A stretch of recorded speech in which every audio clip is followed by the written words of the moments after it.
So, but let's move on to the next team here, and that's going to be the Indianapolis Colts. They missed the playoffs last year. They were 8-9.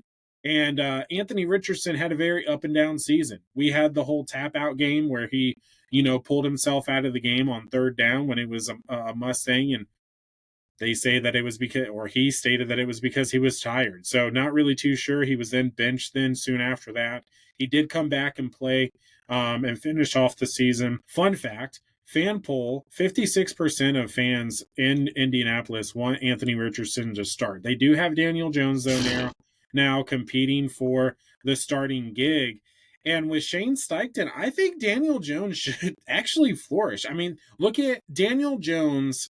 I'm not saying Daniel Jones is a godsend, right? I mean, he's struggled. He's not an elite quarterback by any means. But if you look at the team that he was with the New York Giants, when he was good, he had a good run game. He had, decent weapons on the outside, and he had a defense that could keep them in the game. The same thing with the Colts right here. They have Jonathan Taylor when he's healthy, right? And it's kind of like Saquon. But when he's healthy, he's great. He's when he's healthy, he's great, But now, they did lose a couple of guys, both actually to the Minnesota Vikings in their offensive line with Ryan Kelly and Will Fries.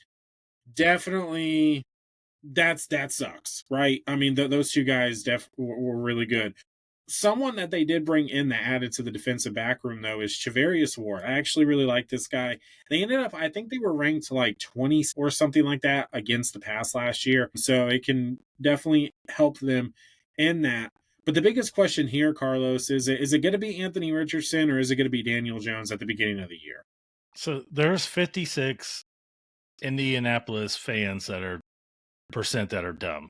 There's no way you start Anthony Richardson. He's a guy, has all the talent in the world, can do everything, but he's a meathead. He doesn't understand the game. He's just playing off his athleticism. I honestly, and it sounds weird, I don't think Danny Dimes is that much more unathletic than Anthony Richardson. Anthony Richardson just looks the part. He runs better, but Danny Dimes ran away from people when he scrambled. I mean, he did a ton of it at Indy or at the Giants. He had a faster downfield speed than Tyreek Hill one game. So he can run, but he's finally getting flat on his face, though, when he did. He wasn't used to running that fast. He was not used to moving. If I'm running that fast, that's two blown out hamstrings, and I don't know, man. I wouldn't know what to do. But he's still on a team. I think he's on the New York Giants 2.0. If you look at it, it's a decent receiving core. It's okay. Pittman, you got Pierce, and then Downs, who's a good possession receiver, and then you have Jonathan Taylor. Same thing. You had Saquon. But Saquon was always got hurt with the Giants.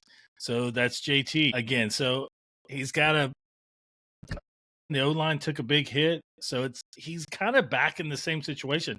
I thought he was going to be in a better situation, but he's really not. They're going to do a lot of this is going to depend on the O-line overplaying some. The good thing though, if JT does get hurt, they drafted a monster in DJ Gideons. That kid is a monster. Yes. I don't know how he got to them. I know they have Khalil Herbert as the backup. There's no way. Gideons is a beast. So if they lose Taylor, they're not in bad shape. And they also got my favorite player out of the draft in the first round with Tyler Warren. I'm so excited to see that guy in the red zone. Yeah. I think he's going to be a huge help. Carlos, am I wrong to think this? I think that it's going to be a back and forth season with the Indianapolis Colts as far as who their starting quarterback is. I think Anthony Richardson is going to initially get the start, but I think somewhere in the year, Daniel Jones is going to be the starter. I think Danny Dimes gets it first. I think he's the better quarterback. Yeah, I think he starts, and I think Richardson's a package player around the end zone where you kind of can use his legs a little bit, but man, I don't know. I think Danny Dimes is athletic enough. I don't put Richardson in at all. I don't think he's good. I'm just not a fan of the guy. I've said from day one when he got drafted, Indy wasted a pick on talent, film. And film will draft you players that are bust. And we've seen it in the past with Jamarcus Russells, Ryan Leaves, even a Tim Tebow, who it was technically a bust in the NFL. So they drafted off tape and measurements, and that to me is Anthony Richardson almost didn't have any tape coming into the NFL. and that's even worse. But they drafted him off of the combine basically, and I think that's not good for teams to draft off the combine. They took a highlight reel of him running all over the place and throwing the ball 80 yards. Problem is, it went 4 rows into the stands and not to a receiver.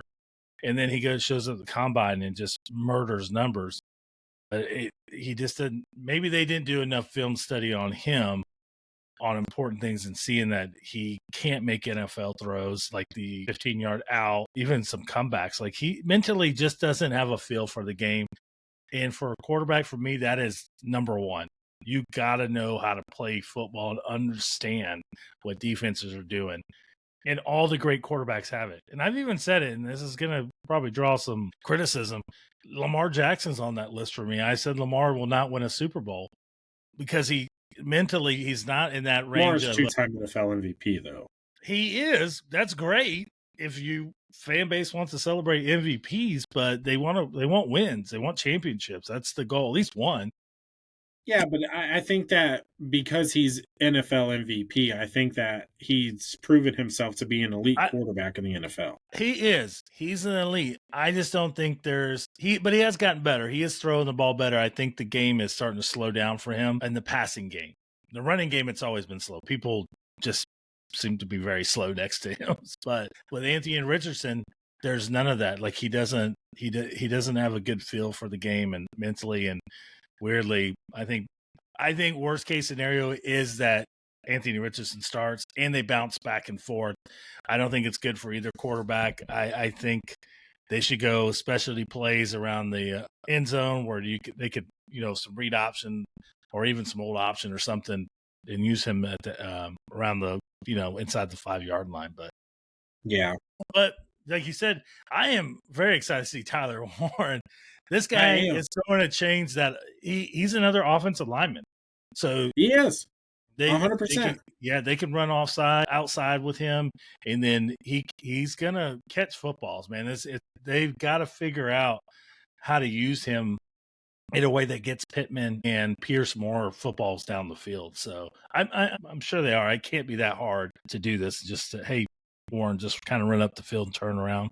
You'll draw enough attention. So he's going to be a beast for them. Could you imagine getting blocked by Tyler Warren and then it's like a pull play with Quentin Nelson running behind and just clearing a path with those two guys?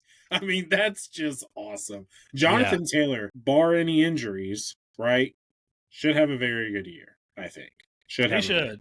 I mean, yeah, he's as long as he stays healthy and doesn't fumble the ball, I think he has a good year. But like I say, even if he does get hurt, I think they're fine. I'm a huge fan of DJ Gideon's. Man, he was a beast at Kansas State, and he just in OTAs he's been. I know it's OTAs, but he looks the part, man. He's a good football player, and he holds on the ball. He was a workhorse with Kansas State. Yeah, I'm curious to see what's going to happen here. I think it's going to be an up and down season for Indianapolis. I like Shane Steichen. I do. We see these offensive coordinators, right, Carlos? We see these offensive coordinators. They get hired year after year after year because this is an offensive driven league now. So every year, especially if here in Tampa, like we're going to lose our offensive coordinator. That's just how it is. Like it just seems like that's just it. But these offensive coordinators that go on to be head coaches, it's very rare that we see them succeed and do the kind of offense that they became so successful with, which is what got them their head coaching gig. I mean, look at Shane Steichen. I mean, he went with the Philadelphia Eagles, killed it, absolutely killed it. But then look at the team that he had, right? Kellen Moore, same thing. He benefited off of winning the Super Bowl last year with the Philadelphia Eagles. But I said it last week. Look at what he did with the Los Angeles Chargers in that 1-year stint. He didn't do that much. And he was offensive coordinator guy, right? So what is Kellen Moore going to do with the Saints, And I mean, Dave Canales last year with the Carolina Panthers. I think he'll be good long-term for Bryce Young because he's a quarterback guy. But it's one of those things where I'm just curious to see, like, how these head coaches, it seems like almost all head coaches are from some sort of a branch because they were an offensive coordinator, and they were successful with it. But these head coaches are getting dropped into teams that are needing to be rebuilt. And these guys are trying to implement these offenses that were so successful with stud teams, like really good offensive teams. You can't look at the Philadelphia Eagles and say, yeah, their offense is weak. No, they have weapons everywhere. You can't Yeah. look at Tampa and say, oh, yeah, that offense is. They have weapons everywhere. But when you go from a team that is like last year, Super Bowl winners, Super Bowl caliber, and then you get put into a head coaching position with a team that doesn't have that. And no one, unless if you're the Pittsburgh Steelers, no one's patient enough to have you as their head coach for 3 years if you don't make it to the playoffs. And that's just not Yeah. how it is. So I kind of was thinking about that this week as we were getting ready for this episode, because there's